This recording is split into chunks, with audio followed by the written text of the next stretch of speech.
안녕하십니까. 성악과학 교실 여러분. 오늘 PGR을 시작하도록 하겠습니다. 아침 일찍 이렇게 참석해 주셔서 감사드리고요. 오늘 발표해 주실 교수님은 신생학과의 송인규 교수님입니다. 오늘 제목은 Research with National Claims Data라고 해서 아마도 건보공단이나 친평원 자료를 활용한 연구 내용에 대해서 소개해 주실 것 같습니다. 네, 송인규 교수님 부탁드립니다. 네, 안녕하세요. 신생학과 송인규입니다.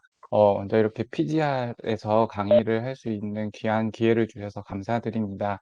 사실 건보공단 연구 관련해서는 이전에도 다른 교수님들께서 강의를 해주신 적도 있고, 사실 저보다 더 많은 경험을 가지신 교수님들이 계셔서 제가 또 하는 게 맞나 하는 생각도 처음 의뢰받았을 때 생각을 했는데, 그때 못 들었던 전공의 선생님들이나 학생들도 계시고, 좀 입문자의 입장에서 이 연구를 어떻게 시작하면 좋을지에 좀 관점을 두고 오늘 말씀을 좀 드리도록 하겠습니다.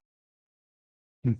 네, 그래서 오늘은 건강보험 자료 연구의 우선 장점과 그다음에 그 자료가 가지고 있는 특성, 그리고 건보 자료에는 어떤 종류가 있는지 살펴보고, 다음으로 이 건보 자료는 어떻게 구성이 돼 있고 우리가 어떻게 이용을 할 수 있으며, 또 제가 했던 몇 번의 연구 경험을 공유드리고, 마지막으로 해외에서는 어떻게 활용이 되고 있는지를 설명드리도록 하겠습니다.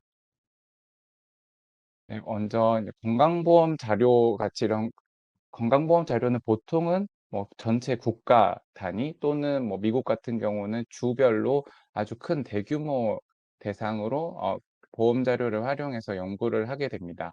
그렇기 때문에 프리밸런스나 인시던스 또 리스크 팩터, 트리트먼트나 프로그노시스 등을 알 수가 있고, 워낙 많은 수를 대상으로 하다 보니까 셀렉션 바이어스나 파티시페이션 바이어스를 줄일 수 있다는 장점이 있습니다.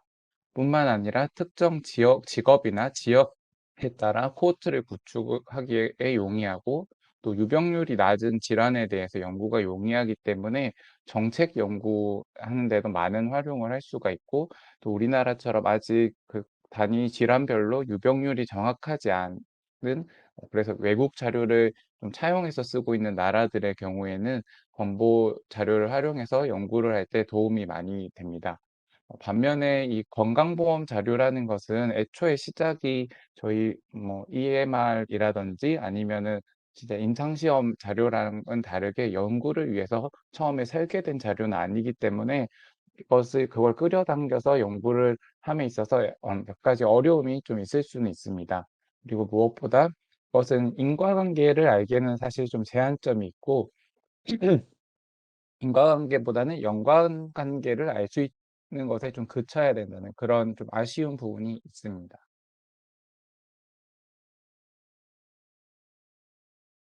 네, 죄송합니다. 근데 이제 제가 다른 선생님들께서 건보 자료로 그 연구를 하고 계신다고 할 때, 그 공단 자료로 활용을 하시냐 아니면은 심평원 자료로 연구를 하시냐고 여쭤봤을 때 대답을 잘 못하시는 경우들이 굉장히 많습니다. 근데 아시는 것처럼 공단과 심평원은 분리되어 있는 기관이고, 특성이 다르기 때문에 그곳에서 제공하고 있는 자료에도 좀 차이가 납니다. 먼저 공단은 다들 아시는 것처럼 소비자들이 보험료를 내고, 그리고 의료진들이 의료 행위를 한 것에 대해서 청구를 했을 때 그것에 대해서 이제 지불을 하는 기관이 되게 됩니다. 그런 기관이고, 심평원 같은 경우는 그 옆에서 이제 의료진이 청구한 건에 대해서 말 그대로 심사를 하고 평가를 해서 그 공단에 정보를 제공을 하는 그런 역할을 하는 기관이기 때문에 두 기관의 역할의 차이가 있고, 그거에 따른 자료의 차이가 있습니다. 우선 두 기관 다 자료의 경우에는 맞춤형 자료랑 코호트 자료로 분류가 되어 있습니다.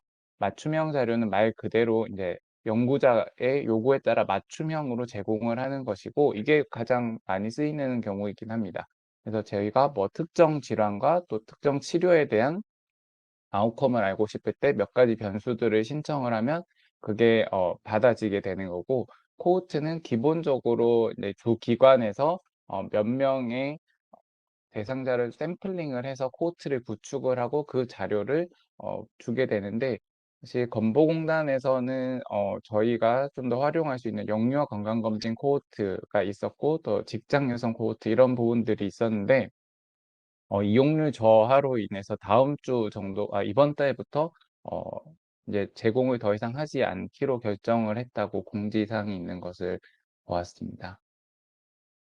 이 두 기관의 가장 자료의 큰 차이는 사망 자료에 있습니다. 건보공단 같은 경우에는 이게 보험료를 내는 사람을 계속 확인을 해야 되기 때문에 사망 등의 이유로 건보 그 자격이 상실이 되는 경우에는 그게 중단이 되어야 되기 때문에 계속해서 통계청 사망 자료를 가지고 와서 사망자가 발생하는지 계속 매칭을 하고 있다고 합니다. 그렇기 때문에 뭐 사망 원인 자료는 저희가 따로 요청을 해야 되는 거지만, 이분이 사망을 했나 안 했나는 정확하게 알 수가 있습니다. 그래서 사망 자료는 건보공단이 가지고 있는데, 심평원의 경우에는 병원 안에서 사망한 경우, 그리고 특히나 치료 종결 코드 같은 것이 들어가 있는 경우에만 사망으로 잡을 수가 있어서, 사망 환자를 파악하는 데는 심평원 자료는 좀 불완전한 면이 있다고 알려져 있습니다.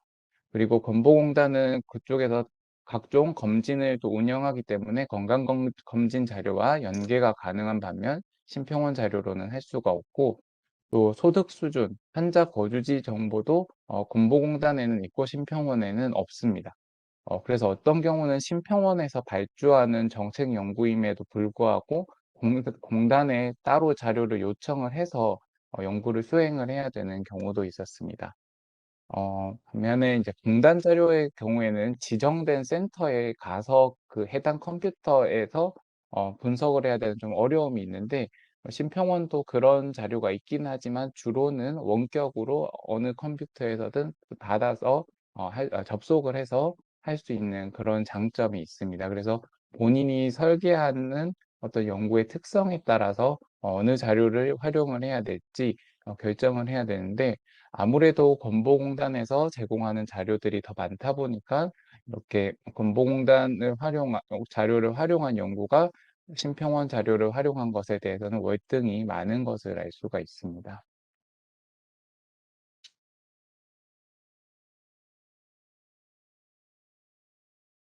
네, 건보공단 자료를 이용을 할 때는 이런 좀 긴 단계를 거치게 됩니다. 그래서 우선 저희가 연구 계획서를 당연히 써야겠고, IRP를 통해서 주로는 심사 면제 통지서를 받게 되고, 그리고 그것을 이제 홈페이지에 접수를 하게 되면은 검토를 거쳐서 공단의 심의위원회에서 심의를 하게 됩니다.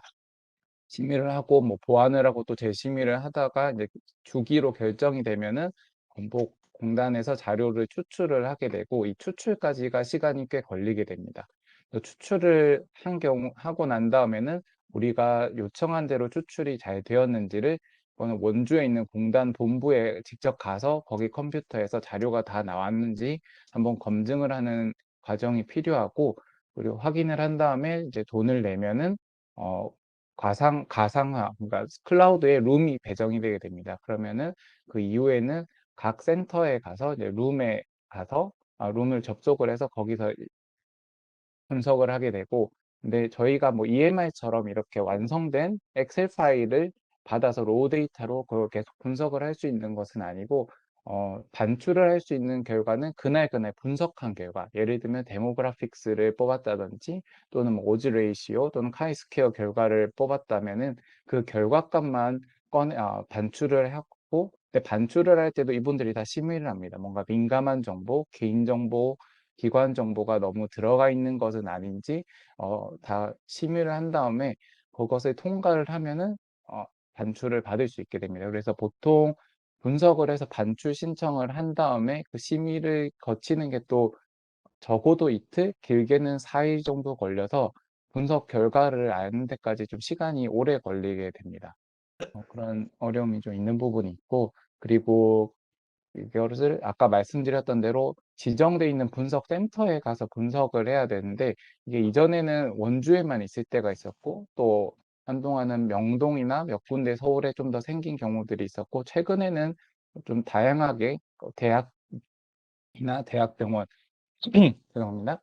저희 병원에도 이제 분석실이 생긴 것으로 알고 있습니다. 그래서 분석실은 최근에 좀 많이 늘어서 다행히 뭐 당을 잡는 데 어려움이 있거나 하지는 않습니다. 네. 문당 자료의 경우에는 여러 가지 테이블로 구성이 되어 있습니다. 그래서 공단 연구를 해 보신 적이 있으신 분들은 아시겠지만 연구원들이 주로 20 테이블, 30 테이블 이런 식으로 부르게 되는데 20 테이블이라고 불리는 이 명세서의 경우에는 진료 과목과 주상병, 부상병, 그리고 요양 일수, 뭐 입원 일수, 처방 일수, 진료비 등이 들어 있고 30 테이블의 경우에는 우리가 실제로 진료한 내역들, 모든 진료 행위와 그리고 의약품, 치료, 그리고 각 행위들의 어떤 일일 투여량 횟수 또는 총 투여일, 그리고 실시 횟수 등을 30 테이블을 통해서 알 수가 있고 40 테이블은 좀 더 자세한 주, 부 상병 등 모든 상병 내역이 들어가게 됩니다. 그리고 60 테이블은 원외 처방 내역 등이 되게 되고 그 외에도 이제 동읍면 단위의 꽤 자세한 거주지 정보가 들어가 있고 장애 코드, 그리고 산정 특례 코드, 건강검진 결과 등을 요청을 할 수가 있습니다. 그래서 이런 각 테이블들은 공통 키가 있어서 그것으로 이제 합쳐지게 되는데요. 어, 여기서 그 주의를 할 점은 입원 기간이 있으면은 예를 들어서 뭐 80일을 입원했다. 그럼 80일치가 한 번에 이렇게 나오지가 않습니다. 다 청구 단위로 나뉘어져 있는데 보통 한 달에 한 번씩 청구를 하기 때문에 80일이면은 30일, 30일, 20일 이런 식으로 다 분리가 되어 있습니다. 한 번에 입원임에도 불구하고 이게 분리가 되어 있어서 그것을 다 합치는 그런 작업들이 필요하게 됩니다. 그리고 우리가 보통은 궁금한 게 어떤 약을 썼을 때 이것이 효과적인지, 뭔가 부작용은 없었는지 이런 거를 알고 싶어서 약제 연구를 하는 경우들이 많은데, 이전에는 이 명세서 30 테이블에 이 환자가 받았던 모든 약의 정보가 다 들어올 때가 있었습니다. 그런데 2019년부터였던 것으로 기억을 하는데, 그때부터는 약제 연구를 하고 싶은 사람은 그 약에 관련된 정보를 쓰고 싶으면 어떤 약을 쓰고 싶은지 공단의 심의를 받고 그것에 대해서만 주게 됩니다. 그런데 이제 독점약의 경우에는 아예 제공을 하지 않거나 또는 랜덤 샘플링으로 일부만 주게 되는데 예를 들면 저희 신생학과에서 많이 쓰는 시나지스 같은 경우는 현재까지는 이것이 독점약이기 때문에 저도 시나지스 관련된 연구를 하려고 신청을 했더니 이제 전체 신생아 중에 절반만 랜덤 샘플링을 해서 주겠다고 해서 그렇지 않아도 뭐 미수가 수가 몇 명이 안 되는데 절반으로 깎이면 연구를 하기 어려운 숫자가 나오기 때문에 저 같은 경우는 그냥 시나지스 연구는 포기했던 경험이 있습니다. 그리고 뭐 약에 따라서도 뭐 줬던 횟수라든지 뭐 용량 아니면 뭐 일수 이런 걸 알고 싶은 경우들이 있는데 이것도 심사하는 과정에서 그냥 줬다 안 줬다 2018년에 줬다 안 줬다 그냥 이 정도로 굉장히 단순화해서 주기도 하기 때문에 약제 연구를 할 때는 좀 공단과 좀 다양한 소통이 필요하거나 아니면 어려운 경우들이 많은 것 같습니다. 그리고 아까 말씀드렸던 것처럼 자료가 명세서 단위로 나오기 때문에 입원 환자에 있어서는 투약한 날짜가 정확하게 언제인지 알기가 힘듭니다. 예를 들어서 뭐 12월에 들어갔는지는 알 수는 있겠지만 12월 3일에 들어갔는지까지는 알기 어렵다는 그래서 약을 주고 며칠 후에 효과가 나타났는지 뭐 며칠 후에 부작용이 생겼는지 이런 부분을 알기가 좀 어렵다는 점이 있습니다. 그래서 이제 공단 자료를 해보신 분들은 정말 너무 이게 지난한 과정을 거쳐야 된다라는 어려움이 있으셨을 텐데 이게 왜 이렇게 오래 그럼 걸리나 보통은 이제 가장 큰 거는 처음에 신청하고 자료 받는 데까지 시간이 꽤 오래 걸립니다. 이전에는 뭐 6개월이 넘고 1년 가는 분들도 계셨는데 어쨌든 공단에서 좀 노력을 해서 최근에는 학위 논문이라든지 정책 논문 등은 3개월 안에 가능하면 주는 것으로 목표를 하고 있는 것으로 알고 있고 그리고 아무래도 많은 경우에는 뭐 수십에서 수백만 명 단위의 연구를 하기 때문에 용량이 굉장히 커서 이게 돌아가는 데 시간이 좀 걸립니다. 그리고 원래는 지난달까지는 일주일에 3번만 갈 수 있게 됐었습니다. 그 분석실을 일주일에 3일만 이용을 할 수가 있었었는데 어 분석실이 많이 확보가 되면서 요 제한은 이번 달부터는 없어지게 됐고, 대신에 예약을 했는데 안 가서 이제 노쇼를 하게 되면은 페널티가 가해지는 것으로 정책이 바뀌었습니다. 그리고 연구원들의 얘기에 따르면은 이 컴퓨터가 너무 느려서 또 어려운 부분이 있다고 합니다. 컴퓨터 자체가 느려서 용량이 안 그래도 큰데 컴퓨터도 느리니까 이게 돌아가는데 어려움이 있고, 그래서 밤새 돌리고 나와야 되는데 밤에 어떨 때는 뭐 분석실에서 전원을 다 꺼버린다든지 이런 일이 발생을 해서 다시 가서 처음부터 또 돌려야 되고, 이런 일들이 생기는 것이 어려움이 있고, 새로 생긴 분석실들도 뭐 각 기관에서 어느 정도 그레이드의 그 컴퓨터를 구매를 했나에 따라서 뭐 새로 생긴 데가 오히려 더 느리기도 하고 현재 그런 상황인 것으로 알고 있습니다.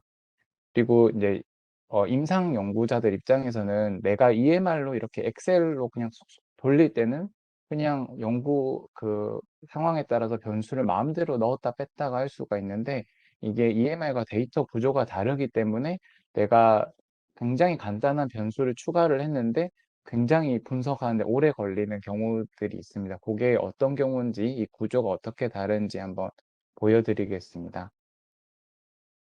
EMR의 경우에는 이렇게 환자별로 최대한 많은 변수를 저희가 엑셀, 주로는 엑셀 파일로 받고 그거를 이제 통계 프로그램으로 넘겨서 어, 분석을 하게 됩니다. 그래서 환자별로 성별이나 진단명, 수술력이 쭉 이렇게 최대한 많이 받게 되는데, 공단 자료의 경우 아까 말씀드린 대로 이렇게 테이블들이 다 쪼개져 있습니다. 그래서 20 테이블에서 이 환자의 경우에 이제 10월 17일부터 1월 중순 정도까지 입원을 했다면은 이렇게 테이블에 일단 명세서가 3개로 쪼개져 있고, 20 테이블에는 며칠 입원했는지, 성별이 뭔지 이런 게 나올 거고, 30 테이블에는 PDA 수술을 했는지, 그리고 40 테이블에서 어떤 진단명들이 있었는지 이게 다 쪼개져 있는 것을 공통 키를 활용해서 각각 그 해당 명세서를 에 있는 20, 30, 40 테이블 한번 붙이고, 그리고 이 입원 일수의 연결 고리를 확인을 해서 이것이 한 가지 입원 기간이었다는 것을 확인해서 이거를 또 시리얼하게 붙이게 됩니다. 그것을 통해서 이렇게 아까 엑셀 파일처럼 하나의 열이 생기게 되는데, 근데 이렇게 저희가 받아서 분석을 하다 보니 나는 NEC 수술을 했는지도 알고 싶다. 그리고 BPD가 있는지도 알고 싶다. 그래서 뭐 연구원에게 추가를 해달라고 하면은 여기에 각각 하나씩만 더 얹게 되는 게 아니라 처음으로 돌아가야 됩니다. 처음으로 돌아가서 BPD를 넣고 ROP도 넣고 NEC 수술도 각 테이블에 넣어서 거의 다시 합치는 과정을 거쳐야 되기 때문에 이게 다시 뭐 사나흘, 이게 뭐 일주일에 한두 번 가게 되면 뭐 2, 3주가 또 걸리게 되는 상황이 발생을 하게 됩니다. 그래서 분석을 하실 때는 최대한 많은 변수를 가지고 미리 세팅을 해 놓은 다음에 그거를 가지고 돌리는 것이 안전하지, 중간에 뭔가 추가를 하기가 굉장히 좀 어려운 면이 있다. 근데 다만 대상자 수가 크지 않은 경우에는 이렇게 다시 돌리는 과정도 빨리빨리 되기 때문에 그럴 때는 좀 덜 부담스러운데, 100만 명 단위의 연구를 할 때는 이런 부분도 좀 어려움이 있음을 미리 알고 계시면 좋을 것 같습니다. 그리고 공단 자료는 이게 연구를 해서 만들어진 것이 아니기 때문에 대상자와 대조군을 정의함에 있어서 흔히 조작적 정의라고 하는 과정을 거쳐야 됩니다.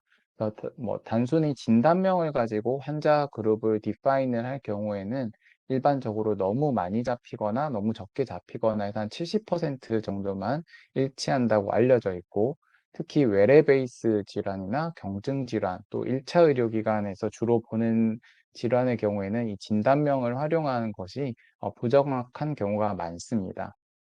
그래서 우리가 투약력이나 진료 횟수 등을 좀 추가로 해서 질환군을 정의를 할 필요가 있는데, 예를 들면 뭐 암의 경우에는 동일한 암 진단명으로 뭐 3회 이상 진료를 받다라든지, 아니면 뭐 산정특례를 받았을 때의 진단명이라든지, 또는 수술하는 외과적 질환의 경우는 수술 시 입력된 주 진단명을 활용을 한다거나, 특정 진단명에 치료까지 합쳐서 정의를 하는 경우 등 조작적 정의를 해야 되고, 그리고 이 조작적 정의로 연구 대상자가 정확하게 정의가 되어 있는지 밸리데이션 과정이 필요합니다. 그래서 기존 논문들에서 활용했던 밸리데이션 방법이 있으면 참고를 하고, 또는 이미 밸리데이션 된 그런 코호트나 그런 과정을 활용을 하는 경우에는 논문에서 액셉트 되는 경우가 더 많고, 그런 것들이 없을 때는 또 기존에 알려져 있는 유병률이나 역학 자료들과 우리 자료로 나온 결과를 좀 매칭을 해서 숫자가 크게 차이가 없음을 보여주는 그런 자체적인 밸리데이션이 필요하게 됩니다. 네, 지금부터는 제가 연구했던 경험들을 좀 공유를 드리려고 하는데요. 먼저 미숙아에서 ADHD와 그리고 오티즘 발생이 어떤지에 대해서 연구를 했었는데, 사실 이제 펠로우 때는 뭐 큰 병원에서 펠로우를 하다 보니까 되게 주로는 뭐 ELB나 VLBW 아기들을 많이 봤었었고, 그런데 교수가 되어서 조금은 규모가 작은 병원에서 이제 교수를 시작을 하게 되니까 거의 입원 환자도 그렇고 외래 환자도 주로 레이트 프리텀 인펀트들이 많았습니다. 34에서 37주, 뭐 아니면 33주 이런 아기들이 많았는데, 이 친구들이 ADHD나 ASD가 많이 생길까? 이게 굉장히 궁금했는데, 찾아봤을 땐 좀 디베이트도 많고 뭔가 대규모 연구가 많지가 않았고 우리나라 자료는 없어서 되게 연구를 해보고 싶다라는 생각이 들었고, 당시에 마침 제가 건보 자료를 활용한 다른 연구에 참여하고 있어서 그때 뭐 레이트 프리텀을 어떻게 정의할 수 있을지 한번 시험 삼아 해보니까 KCD 코드를 활용을 하니까 이게 전혀 잡히지가 않았습니다. 통계청과 비교했을 때 굉장히 숫자 차이가 많이 나서 이게 할 수가 없구나. 그래서 혹시 통계청에 있는 출생 자료랑 연계가 안 되는지 알아봤을 때도 이게 제도적으로 또 법적으로 어렵다고 연락을 받았었고, 그래서 포기를 하고 또 몇 년이 지나가고 있었는데, 제가 뭐 어떤 국가기관에서 일하면서 그 국감을 준비하다가 이런 기사를 봤습니다. 건강검진 한 번도 안 받은 영유아가 너무 많다. 근데 이분은 이제 전체 영유아 대상자 중에 5%가 건강검진을 받지 않았다라는 기사를 낸 건데, 제 입장에서는 95%나 영유아 건강검진을 한 번이라도 받는구나. 근데 그러면 영유아 건강검진 자료에는 그 주수랑 출생 체중이 있는데 그거를 활용을 못하려나 하고 이제 공단에 알아보니까 마침 또 2019년부터 영유아 건강검진 자료랑 연계를 시작한다고 해서 그래서 19년에 바로 자료를 신청을 하였고, 또 2008년부터 2017년 출생아의 2018년까지 데이터를 받아서 보았습니다. 그래서 받아서 공단 자료에 있는 숫자랑 통계청 숫자랑 다 맞춰서 보니까 우선 출생아 수는 통계청보다 조금씩 많았습니다. 이거는 뭐 외국인 자료도 들어가고 해서 조금 더 많게 되고, 그리고 이제 KCD 코드 위주로 그 프리텀과 로우 버스 웨이트 진단명과 그다음에 통계청 숫자랑 맞춰 보니까 거의 40에서 한 60% 정도밖에 맞지가 않았고, 이게 ELB나 VLB는 거의 맞는데 그 이후에 태어난 좀 큰 아이들이나 레이트 프리텀 같은 경우는 거의 맞지 않았습니다. 또 영유아 건강검진 수진율은 95% 정도가 되었고, 영유아 건강검진에 이제 미숙아라고 보고된 비율을 보면은 굉장히 들쑥날쑥하게 좀 잘 맞지 않았던 데 반해서 저체중아, 그러니까 출생 체중으로 확인을 했을 때는 굉장히 일치율이 높은 것을 확인을 하여서 레이트 프리텀으로 정의를 할 수는 없지만 벌스 웨이트 기준으로 그럼 분석을 할 수 있겠다 생각을 하였고, 그래서 ADHD와 오티즘 발생 그 연도를 나이를 고려해서 2012년까지 출생한 아이들 전수로 어, 연검 데이터의 출생 체중을 가지고 구간을 나누어서 어, 연구 그룹과 대조군을 설정을 하였고, 종속 변수로는 ADHD의 경우는 F90을 2번 이상 부여받은 경우, 오티즘은 이 해당 코드를 2번 이상 진료받은 경우, 그리고 혹시 이제 오티즘을 넣지 않고 다른 코드로 진료를 또 받을 수도 있기 때문에 다른 관련된 코드들을 넣어서 추가적으로 확인도 해보았습니다.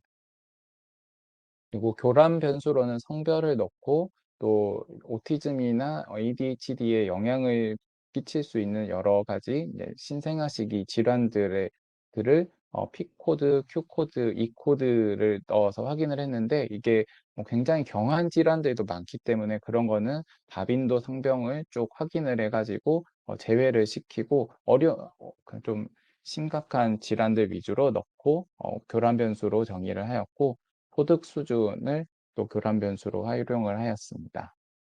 그리고 이렇게 제가 밸리데이션을 그냥 자체적으로 또 한 부분 또 있어서 이게 논문 리뷰어들이 또 태클을 좀 걸 수가 있기 때문에 네, 마침 그 수학과 학회지에 해당 제가 썼던 것과 같은 방법의 그 분석 자료를 2008년 아이들에 한해서 밸리데이션 한 게 마침 딱 나와가지고 이것을 인용 자료 참고 문헌으로 인용을 해서 제시를 하였고 통과가 되게 되었습니다.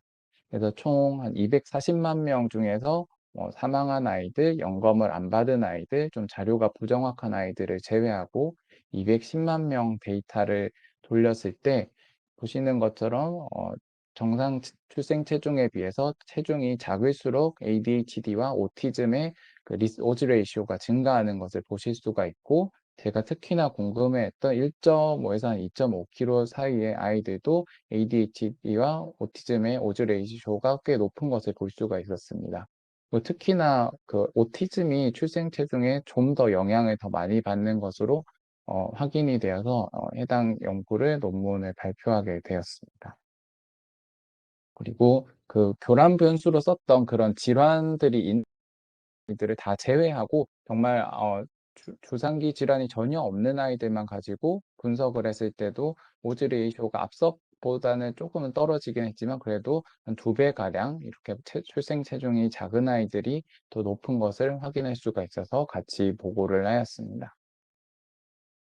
뭐 현재 하고 있는 거는 굉장히 작은 집단에 대한 연구를 하고 있는데 에드워즈 신드롬이라고 불렸던 트라이조미 18 아이들이 우리나라에 어느 정도 있고 프로그노시스가 어떤지를 이제는 보고 있고 해당 코드로 정의를 해서 통계청의 영유아 사망 자료에서 그 T18으로 사망한 아이들 숫자랑 이 공단 자료랑 비교를 하니까 거의 숫자가 똑같아서 이걸로 밸리데이션을 해서 현재 진행을 하고 있고, 뭐 기관 절개를 얼마나 받았는지, 게스트로스톰이나 TF 수술, 또 심장 수술을 받은 아이들이 어떻고 예후가 어떤지를 보고 있고, 이제 봤을 때는 매년 한 20명 정도가 출생을 하였었고, 또 수술을 받은 시기, 그리고 사망률과 사망한 시기들을 현재 보고 있고, 특히 이제 하트 수술을 예전에는 뭐 다 포기하는 경우가 많았지만 갈수록 그 하트 수술을 받는 경우가 늘고 있는데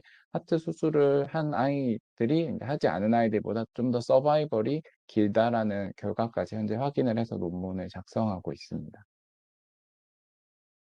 다음은 이제 제가 정책 연구 때 활용했던 2가지 경우를 보여드리고 싶습니다. 그래서 정책 연구는 보통 어, 임상가들이나 아니면은 뭐 현장에서 어떤 문제점을 발견을 하고 복지부에 이런 문제가 있어서 좀 해결을 하면 좋겠습니다라고 하면은 복지부에서 다음 질문들을 주로 합니다. 몇 명이나 되나요? 그런 환자들이. 그리고 이 환자들이 뭐 전국적으로 어떻게 분포가 되어 있어요? 그리고 그럼 뭐가 필요하고 얼만큼 필요합니까? 뭐 인력이면 인력, 돈이면 돈. 이렇게 물어보는 게 공식이기 때문에 이 공식에 맞춰서 미리 데이터를 좀 가지고 가는 것이 좋습니다.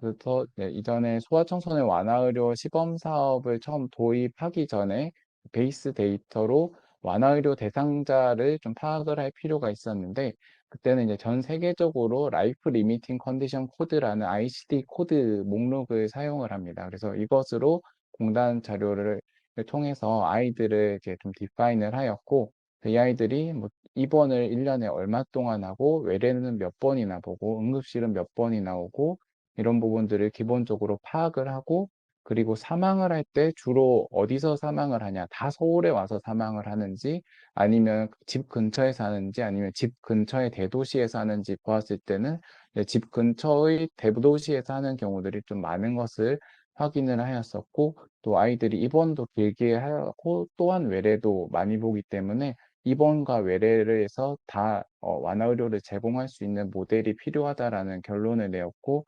현재는 저희 병원을 비롯해서 10개 안에서 완화 의료가 제공이 되고 있고, 앞선 그 지도에 배치도, 그 환자의 배치에 따라서 좀 우선순위를 두고 기관들을 선정했었던 바가 있습니다. 그리고 또 최근에는 이제 어린이 공공전문진료센터, 우리 병원도 참여하고 있는 이 사업에서 이 센터들의 질 향상을 위해서 어떻게 더 투자를 해야 되는지 이런 부분을 연구를 계속하고 있는데, 이때는 중증 소아 환자를 분류하는 컴플렉스 크로닉 컨디션 코드가 있어서 이 코드를 활용을 해서 환자들을 고르고, 그래서 이 아이들의 분포가 전체적으로 어떤지, 거주하는 지역이 어떻게 되는지 확인을 하고, 또 어떤 질환들을 가지고 다니는지 확인을 하였고, 이게 이제 환자의 지역으로도 알 수 있지만 이용한 병원별로도 알 수가 있습니다. 그런데 이제 어느 병원인지, 뭐 병원의 실명은 사실은 알 수는 있는데 그거를 이렇게 연구에 쓰면 안 되기 때문에 어, 일단 다 가명 처리를 해서 보고서를 냈고, 어느 지역에 있는 병원을 주로 이용을 하는지, 주로는 이제 서울이 아무래도 빅5 위주로 많았고, 그리고 경남, 뭐 경기, 경북 등 크게는 이제 10개 병원에 10개 병원으로 따지면은 수도권과 경상권의 이제 환자들이 아무래도 그 병원을 이용을 많이 했다라는 부분을 확인을 하였고, 그리고 특히나 이런 고난이도 시술, CRRT라든지 조혈모 세포 이식의 경우에는 환자가 굉장히 다양하게 지역에서 분포를 하고 있지만, 정작 병원 이용은 거의 서울에 있는 병원들을 이용을 하고 있다. 그래서 이게 서울에 있는 어린이 공공전문진료센터에 좀 더 많은 자원과 그리고 투자가 또 필요하다, 이런 부분이 강조가 되게 됩니다. 그러면은 그럼 지방에 있는 그런 대학병원들 공공전문진료센터는 그러면 포기를 해야 되나? 그것은 아니고, 이렇게 그런 중증 환자를 보는 비율은 아무래도 서울이 높긴 하지만, 상급종합병원으로서 그 지역에 있는 아이들의 경우에는 대부분의 지역 병원들에서도 한 80% 정도 커버를 하고 있기 때문에, 기본적으로 그 지역에 있는 중증 또는 중증이 될 가능성이 높은 아이들을 볼 수 있는 기본적인 인프라 구축은 계속 필요하고, 이거는 필수 의료로서 계속 지원이 필요하다라는 것으로 연구의 결론을 내고, 현재 그 적자를 어떻게 해결을 할 수 있는 것인지에 대해서 보상 체계를 새로 구축을 하는 연구를 진행을 하고 있습니다. 그럼 해외 연구 사례들은 어떤가?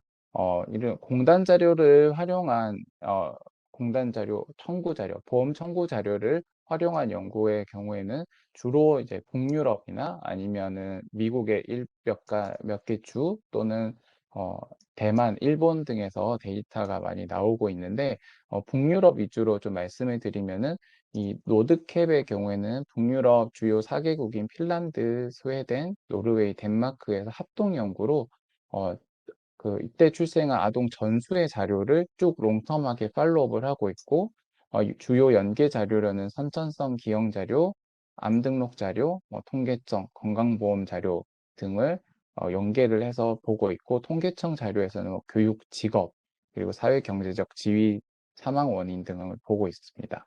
또 각 나라별로도 핀란드의 경우에는 이때 출생한 미숙아들의 심혈관계, 호흡기계, 운동량, 정신건강 등을 다른 통계랑 연계해서 쭉 보고 있고, 그러니까 이거는 기본적으로 통계청 자료가 베이스가 되고, 거기에 이제 건보 자료가 얹어지고 다른 각종 사회적 지표들이 주로 붙게 되는 것이고요. 노르웨이의 경우에도 모든 출생한 아이들 또는 사단한 아이들의 경우에도 다 데이터를 모으고 있고, 연계가 되는 거는 임신 전, 그리고 그 임신 중에 산모의 건강, 임신과 관련된 합병증, 또 아이의 진단명, 산모의 흡연력, 음주력 등에 대해서 여러 가지 사회 자료들을 다 붙여서, 이제 건강보험 자료를 포함해서 여러 자료를 붙여서 구축을 하고 있고, 연구자들이 이제 요청을 하게 되면 리뷰 후에 자료를 제공을 하게 됩니다. 그래서 나온 자료들을 보시면은, 이게 이제 제가 처음 봤었던 자료인데 2008년 NEJM에 실렸던 노르웨이 자료이고요. 아기들의 출생 주수별로 어떤 정신과적 질환의 발생에 대한 그 위험성을 보고, 그리고 인컴과 그다음에 unemployed까지도 굉장히 다양한 부분들을 보고 있는 것을 알 수가 있었었고, 그다음 스웨덴 자료들 같은 경우는 이거 이제 제 연구랑 좀 비슷한 연구인데, 주수에 따라서 그 오티즘이 어떻게 발생하는지 봤을 때 제가 넣지 못했던 이제 부모 엄마의 여러 가지 에이지, 에듀케이션, BMI, 뭐 프리클람지아 여부뿐만 아니라 아빠의 에듀케이션도 넣을 수가 있고, 무엇보다 ASD의 패밀리 히스토리를 넣을 수 있었던 그런 장점이 있었습니다. 그리고 이 경우에도 뭐 엄마의 스모킹이나 뭐 하이퍼텐시브 디스오더 등을 다 넣고, 아이의 여러 중증 질환이 어른이 되었을 때 발생을 하는지에 대해서도 좀 다양한 변수들을 활용해서 분석을 하고 있습니다. 그래서 우리나라의 경우에도 이런 좀 현재 가지고 있는 건강보험 자료의 어떤 제한점, 그리고 저희의 경우에는 1,500g 미만 아이들을 코호트를 구축을 해서 KNN이라는 데이터베이스를 운영을 하고 있는데, 이게 좀 제한점이 있다 보니 저희 신생아학회와 그리고 보건복지부랑 질병관리청이 같이 연구를 작년에 진행을 해서, 앞으로는 이제 통계청 자료와 그리고 건강보험 자료, 그리고 저희가 가지고 있는 KNN 자료를 다 연계를 해서 계속 롱텀으로 일종의 벌스 코호트를 구축을 해서 롱텀 팔로업을 할 계획을 현재 세우고 있습니다. 네, 그래서 이제 마지막 슬라이드인데요. 제가 앞서서 좀 말씀드렸던 것을 좀 정리하면서 개선점을 말씀을 드리면은, 보셨던 것처럼 신생아의 어떤 롱텀 아웃컴에 있어서 이렇게 신생아뿐만 아니라 사실 모든 건강이 마찬가지일 건데, 이런 가족력 등이 굉장히 중요한 부분인데, 이런 가족 정보가 아직 연계가 좀 어렵다는 점이 건강보험공단 자료를 활용할 때 어려움이 좀 있고, 특히나 약제 연구를 하는 데 있어서 굉장히 제한점이 많고, 또 하드웨어적으로 좀 서버나 뭐 컴퓨터를 좀 개선을 해야 되는 부분들이 있을 것 같습니다. 그리고 또 단순히 역학 자료를 넘어서기 위해서는 아무래도 병원 자료에 있는 뭐 패솔로지 데이터나 뭐 MRI 판독 결과 등 이런 참 다양한 부분과 연계가 돼야 되는데, 우리나라 같은 경우는 사망한 환자는 개인정보로 처리를 하지 않기 때문에 연계가 비교적 원활하지만, 아직 생존해 있는 환자들의 데이터를 각 기관별로 좀 합칠 때는 굉장히 이게 법적으로 좀 걸림돌이 많았던 부분들이 있어서, 이게 필요한 규제가 있겠지만 또 어떤 부분에 있어서는 좀 같이 풀어가야 될 부분들이 있을 거라고 생각이 됩니다. 네, 제 발표는 여기까지 하고, 혹시 코멘트나 질문 있으시면 부탁드립니다. 감사합니다.